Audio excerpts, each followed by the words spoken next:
Bonjour à tous les amis, on se retrouve pour le dernier quintet du mois de novembre, donc toujours sur l'hippodrome de Paris-Vincennes. J'espère que tout le monde va bien.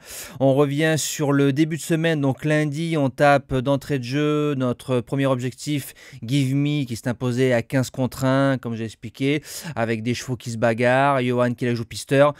Sur un sprint et au courage, il s'est imposé. On tape aussi deux fois le tiercé ordre pour les membres, pas mal de couplets, une réunion difficile, on s'en est plutôt bien sorti, donc ça c'est bien. Donc maintenant il faut continuer dès mardi du côté de Vincennes et bien évidemment dans le quintet du jour. Donc présentation du quintet de jeudi. Alors il ressemble, le prix de Bourigny, il ressemble trait pour trait au quintet de lundi, très ouvert, très difficile, pour un niveau quand même supérieur que par rapport à celui de lundi. Donc 2100 mètres Autostar, 16 partants, course européenne, en Réunion 1 course 1. J'ai pas eu un cheval qui m'a sauté aux yeux. Give Me m'a un petit peu plus sauté aux yeux lundi. Là c'est très ouvert. Donc c'est parti, base gagnante, le numéro 3, Karat River. Débarque en France, le fils de Muscle High. Il a marché 9-1 sur le mile chez lui. C'est un cheval qui a marché aussi 11 effractions sur 2140 mètres. Il a battu un certain Eros Zola que j'ai détecté en sous-marin dès sa première venue en France et qu'on tape à 15 contre 1 d'entrée de jeu. Derrière, le cheval est parti à égalité, donc ça servait à rien. Karat River, si il s'adapte à la montée de Vincennes, ben, je me dis qu'avec un bon numéro et une bonne drive, il peut s'imposer. L'opposition, le numéro 1, Charlie As. Alors il a 2 sur 3 sur le parcours, une victoire et une troisième place, marchant 11 et 11-3, chrono d'hiver, donc c'est pas mal du tout. Il va courir à 10 jours.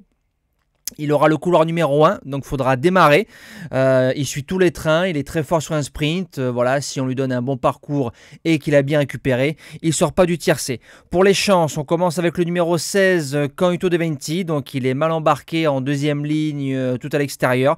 Par contre, il a 3 sur 4 sur le parcours, une victoire et 2 podiums, un chrono de 11-3, quatrième de la course de référence en faisant une semi-rentrée. Il va monter là-dessus et avec toute la vista de Gabriele Gelormini, je me dis qu'il peut au moins finir dans le quintet. En quatrième position, le numéro 13, Hibiscus Man. Alors parcours, point d'interrogation. C'est un cheval qui a battu Charlias, a battu Canto De Venti. Alors ça aurait été sur un 2007 ou un 2008, je l'aurais mis en base de jeu, sans problème. J'ai envie de vous dire que ça va être un coup de poker, donc ça va être soit les 4 fers en l'air, ou soit il va lutter même pour la victoire. C'est un très bon cheval, attention. En cinquième position, le numéro 6, Incho Jocelyn. Il reste sur 2-3e place dans les quintés plus, 2007-2100. Lui par contre, par rapport à d'autres pisteurs, il peut sortir aux 500. Si on le préserve durant le parcours pour les places, c'est un grand oui. En sixième position, le numéro 14, Jericho. Il a rarement déçu sur l'hippodrome de Paris-Vincennes. Il faudra composer avec son numéro en deuxième ligne. Il est très fort sur 2100. Il a un chrono de 11-6 et il a déjà battu des chevaux comme Justin Bold, Jaguar Barancourt et Django Vici. Donc des bons chevaux de 4 ans. Si on arrive à lui donner un bon parcours, Jericho c'est pas mal. En 7e position, le numéro 5, Iron Mélois. Difficile à saisir. Il a lutté avec meilleur.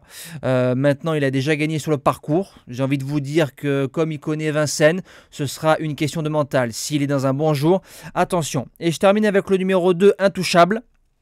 Il est deuxième, maintenant ça date début 2022 sur ce parcours-là, battu par un certain Iron Mélois.